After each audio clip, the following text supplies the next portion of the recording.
Wrestling with God. That's the next video I want to do in this series. I'm taking it here at Piedmont Park, near where my wife and I live in downtown Atlanta.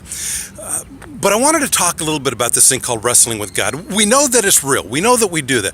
And the question I have is there an example, maybe two examples of people that did wrestling with God?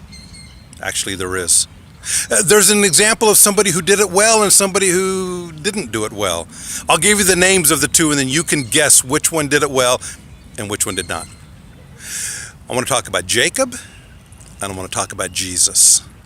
You see, when Jacob wrestled with God, you'll remember he wrestled all night long with him, all night long. He wrestles with God and wrestles with God and wrestles with God, and this is what he did. He got up. I hope that didn't make you sick.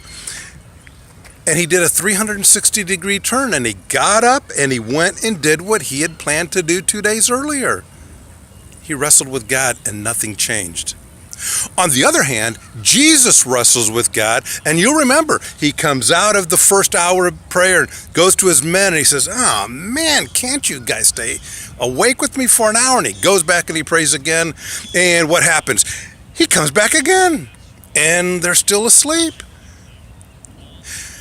Now, did Jesus question what God's will was? No. He knew what God's will was. He was telling all of his people what God's will was for 3 years.